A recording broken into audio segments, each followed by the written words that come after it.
എല്ലാവർക്കും വിനീത നമസ്കാരം. ശ്രീമദ് ഭാഗവതം ദശമസ്കന്ധം അധ്യായം 14 ശ്ലോകം 36, 37, 38, 39. 4 ശ്ലോകങ്ങള് ഇന്ന് നമുക്ക് നോക്കാം. ബ്രഹ്മാവ് തന്റെ സ്തുതി ഉപസംഹരിക്കാൻ തുടങ്ങുകയായി. ശുക്ലാംബരധരം വിഷ്ണും ശശിവർണം ചതുർഭുജം പ്രസന്നവദനം ധ്യായേത് സർവവിഘ്നോപശാന്തയേ. കൃഷ്ണായ വാസുദേവായ ദേവകീനന്ദനായ ച നന്ദഗോപകുമാരായ ഗോവിന്ദായ നമോ നമഃ. ശ്ലോകം 36. ഓം നമോ ഭഗവതേ വാസുദേവായ. ഓം നമോ ഭഗവതേ വാസുദേവായ.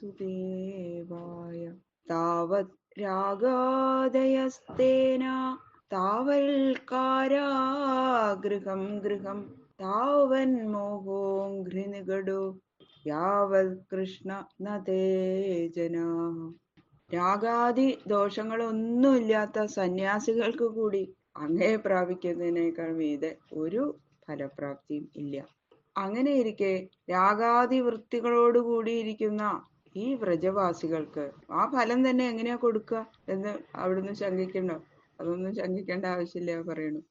ഹേ പരമാനന്ദ സ്വരൂപനായുള്ളവന്, ബ്രഹ്മാവ് പറയണു, ഏതുവരെ ജനങ്ങൾ അങ്ങയാൽ സ്വീകരിക്കപ്പെടാതിരിക്കുന്നുവോ അതുവരെ മാത്രമേ രാഗദ്വേഷാദി വൃത്തികള് കള്ളന്മാരെന്ന പോലെ വിവേകമാകുന്ന ധനം മോഷ്ടിക്കുള്ളൂ. ഭഗവാൻ സ്വീകരിച്ചു കഴിഞ്ഞാൽ പിന്നെ അവർക്ക് രാഗദ്വേഷാദി ദോഷങ്ങളോ എന്തെങ്കിലും ഉണ്ടാവോ?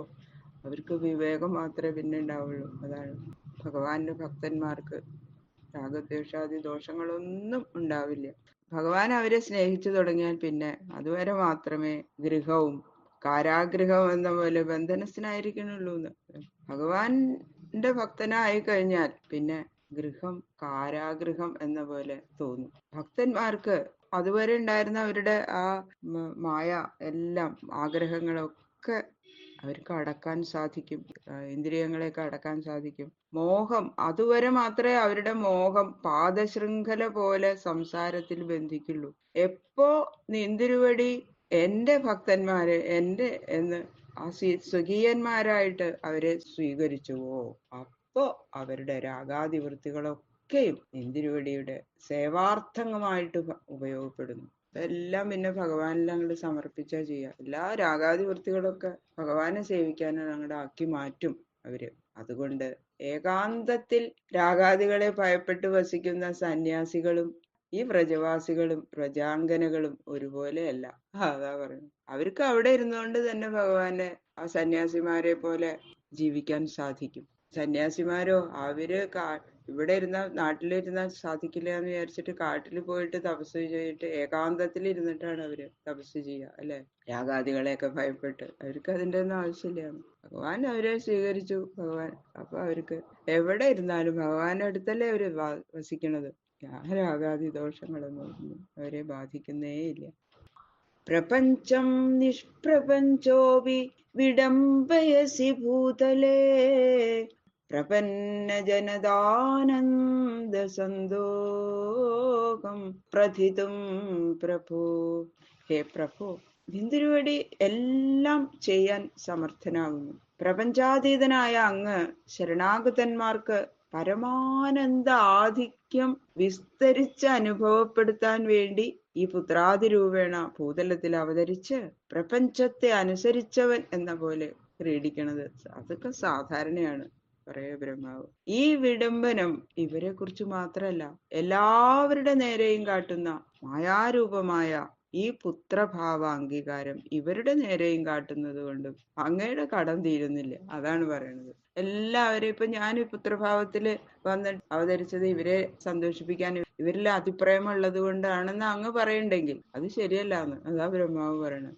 അങ്ങക്ക് ഇവരെ കുറിച്ച് മാത്രമൊന്നുമല്ല എല്ലാവരുടെ നേരെയും ഈ പുത്രഭാവത്തിൽ എത്രയോ പേരെ അങ്ങ് അനുഗ്രഹിച്ചിട്ടുണ്ട്. പക്ഷേ ഇവരുടെ നേരെ അതുപോലെയുള്ള സ്നേഹം കാണിച്ചിട്ട് കാര്യമില്ല. അതൊന്നും പോരാ ഇവർക്ക് എന്നാണ് പറയുന്നത് ബ്രഹ്മാവ്.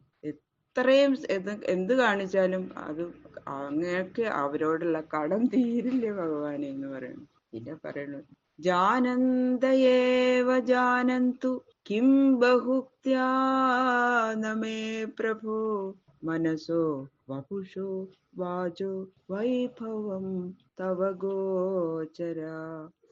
ബ്രഹ്മാവ് സ്തുതി ആരംഭിച്ച മുതൽ തന്നെ ഇതുവരെയുള്ള ശ്ലോകങ്ങൾ കൊണ്ട് ഭഗവാന്റെ തത്വം അറിയാൻ കഴിയില്ല എന്ന് തന്നെയാണ് പറഞ്ഞിരിക്കുന്നത് ഇതേവരെയുള്ള സ്തുതിയില്. പിന്നെ പറയണു, ചിലര് ഞങ്ങൾ അറിയുന്നവരാണെന്ന് നടിക്കുന്നുണ്ടെന്ന് കരുതി അവരെ പരിഹസിക്കണ പോലെ പറയാ, ഹേ പ്രഭു, നിന്തിരുവടിയുടെ മാഹാത്മ്യത്തെ അറിയുന്നവരുണ്ടെങ്കിൽ അവർ തന്നെ അറിയട്ടെ. എന്റെ നേത്രാദികളായ ഇന്ദ്രിയങ്ങൾ കൊണ്ട് നിന്തിരുവടിയുടെ മഹാത്മ വൈഭവത്തെ കണ്ടറിയാനോ വാക്കുകൊണ്ട് പറയാനോ മനസ്സുകൊണ്ട് ചിന്തിക്കാനോ കഴിയുന്നതല്ല.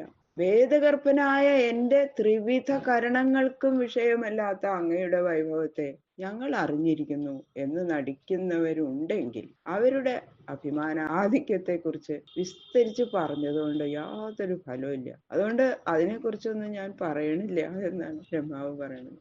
അനുജാനീഹി മാം കൃഷ്ണ സർവം ത്വം വേൽസി സർവദൃക് ത്വമേവ ജഗതാം നാഥോ ജഗതേതൽ തവാർപ്പിതം. അല്ലയോ നിത്യാനന്ദ സ്വരൂപനായ ഭഗവൻ, നിന്തിരുവടി എല്ലാറ്റിനെയും കണ്ടുകൊണ്ടിരിക്കുന്നവനാകയാൽ അങ്ങയുടെ മഹിമയെയും ഞങ്ങളുടെ ജ്ഞാന ഐശ്വര്യാദി ശക്തിയെയും എല്ലാം അങ്ങ് അറിയണം. അനന്തകോടി ബ്രഹ്മാണ്ടങ്ങളുടെയും നാഥൻ നിന്തിരുവടിയാകുന്നു.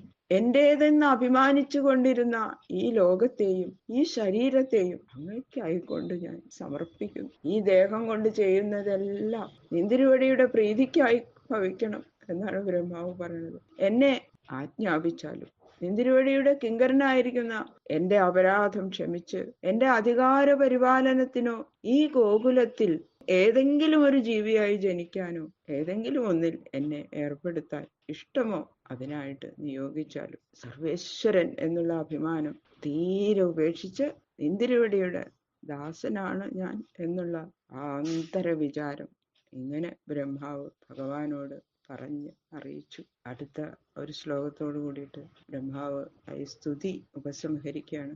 ബാക്കിയുള്ള ശ്ലോകങ്ങള് നാളെ കേൾക്കാം. സർവത്ര ഗോവിന്ദ നാമ സങ്കീർത്തനം ഗോവിന്ദ ഗോവിന്ദ ഗോവിന്ദ.